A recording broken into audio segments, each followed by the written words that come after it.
Hello guys, welcome ulit sa ating channel. Ito po ulit si JR Gloria TV po sa malapit po sa GMA station po. So ito po yung bagong ginagawa na busway po, na modern busway na ginagawa po dito sa GMA station na tatawagin po na Kamuning busway o footbridge po. Tara, ikot-ikot po muna tayo ngayong gabing ito.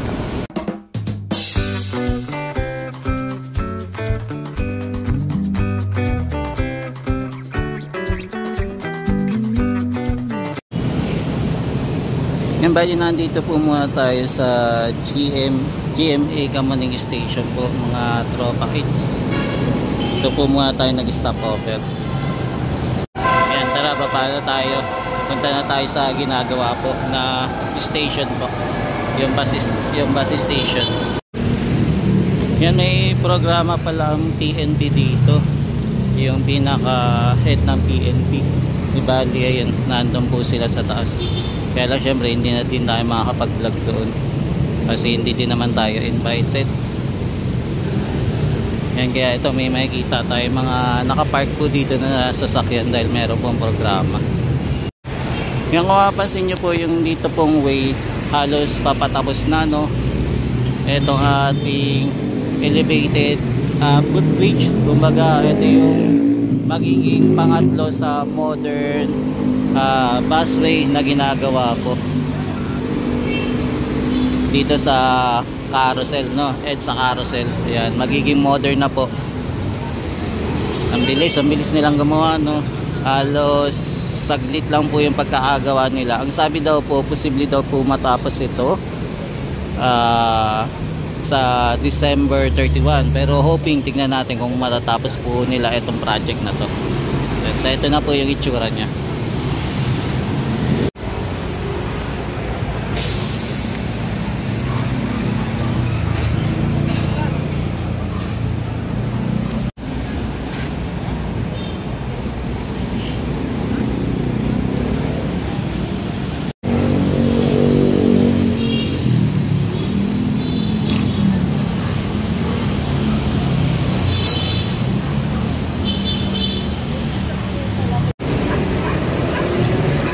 Yan, so ngayon po ay December 10, 2025.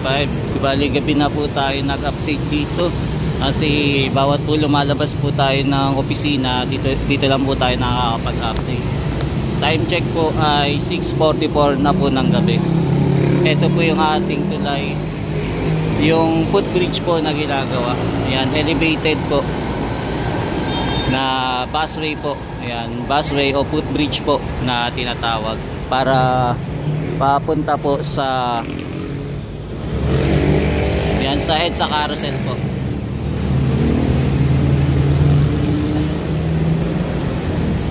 Yan, nakita po natin sa taas, sementado na din po itong ating footbridge dito. Di bali, dito po muna sa may bandang northbound Inuna. Doon naman po sa kabila hindi pa po nagagawa. Baka sa susunod po aayusin din po. Baka kasi pag sinabay po nila magkaroon po ng traffic. Kaya ito po muna inunan nila. Kaya halos buo na din po yung mga beam na ginagamit dito para po mabuo po yung ating footbridge, yung modern footbridge po para sa GMA Kamuning. Yan, bus station po.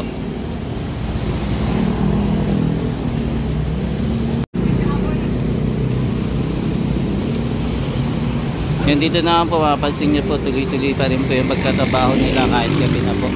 Inaayos na din po yung station dito, yung platform po.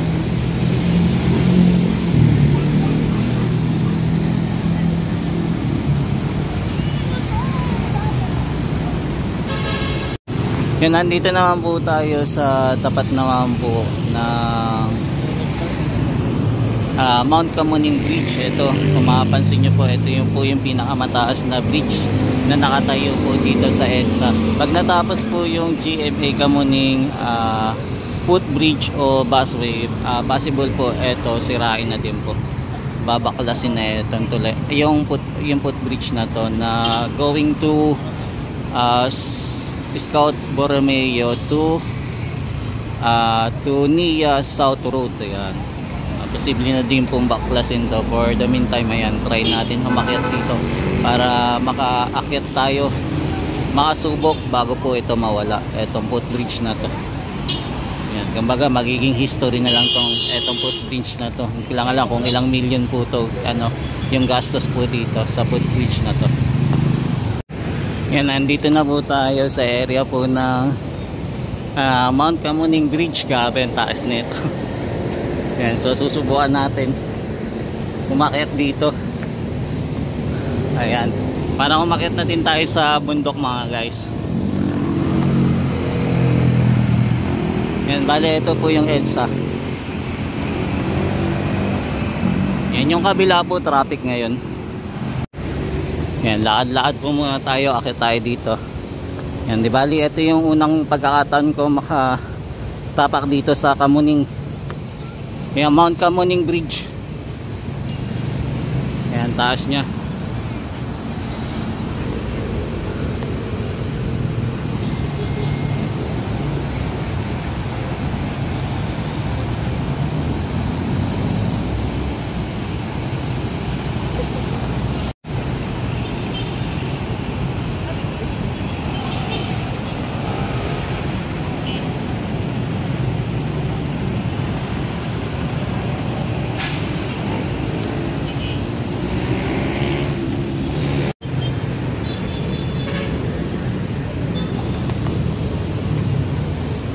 Yan, umuuga-uga pala tong tulay na to, no? Nag-shake. Ayan, nag-shake siya.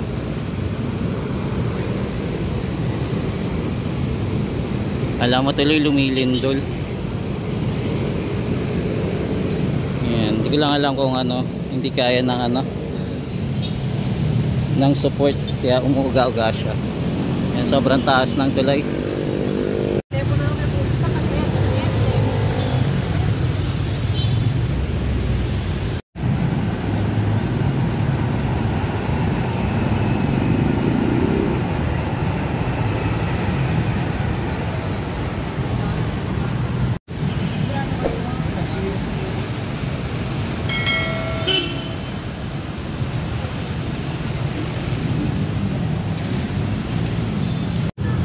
Yan, so nandito pa rin po tayo sa taas po ng Mount Kamuning. Ayan, sobrang taas po ng ating hagdanan po.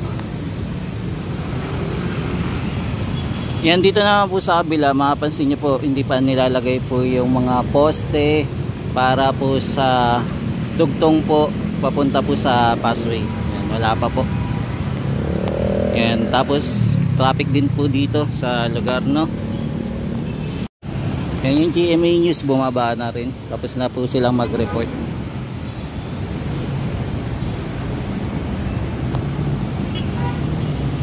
Yan, ito po yung GMA, tapos na sila mag-report.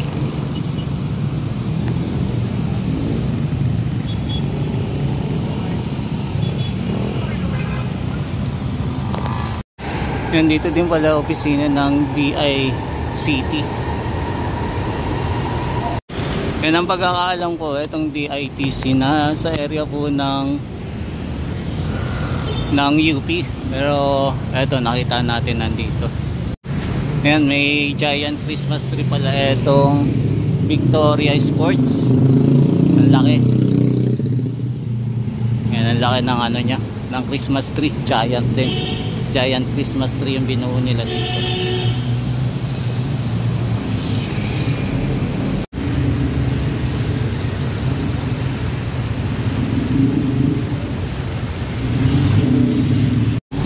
Dito naman po sa kabilang area pa south po, wala pa po tayo nakikita na poste na ginagawa nila kung saan po nila ilalagay. Ang inuuna po nila muna, ito ang paglalagay po ng mga bubong dito sa loob ng GMA Kamuning Station po, ng busway po. Pero dito wala pa tayo nakikita ang poste kung saan po nila ilalagay. Dito po pala sila gagawa po ng poste, no? Ayan, para daanan pa rin po ng elevated footbridge para going to busway po. Dito pala nila gagawin. Ayan, di bale ito may meron tayong nakitang harang. Yan, cover para sa paggagawa po nila ng poste. Medyo malalim din po yung inukukay nila.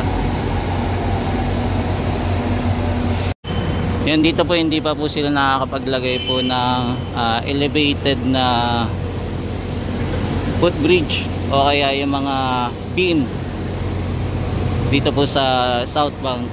Kumbaga empty pa po. Inuuna pa po nila muna doon sa north area. So wala pa tayong nakikitang ginagawa dito na beam patawid po sa Kamuning Station sa busway po. Yan, so ito po yung construction area po na ginagawa. Yan, so ito po yung itsura ng paligid ng ating station. Maliwanag po pala dito, no? May mga spotlight na nilagay sila. Yan, kaya hindi madilim yung lugar. Yan, dito sila nagtatrabaho po para sa panibagong poste na gagawin para magkonekta na po sa EDSA carousel po. Kaya abangan na lang natin kung kailan naman po sila magkakabit ng mga beam patawid po sa EDSA carousel po. Yan, ito po yung ating metal fence.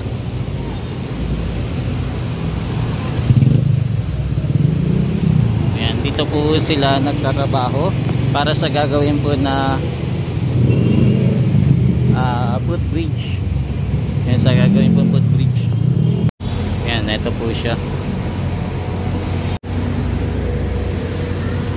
Yan, malapit po siya sa Glam Residence po ginagawa.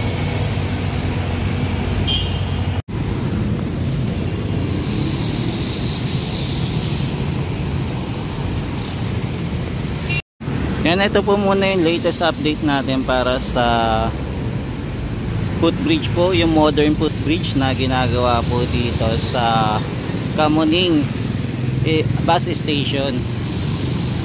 Yan, balikan po natin ito sa mga susunod na araw. Tignan natin kung makakompleto na po itong project na to, kung matapos na po. For the meantime, ito po muna yung latest update natin dito sa area po ng Kamuning bus station. Maraming salamat po sa walang sawang pagsuporta kay KR Doria TV. Yan, update na lang po natin ito kung meron na din pong poste na gagawin dito at saka mga beam na itatawid po dito sa Kamuning bus station o EDSA bus carousel. Yan, maraming salamat po and God bless.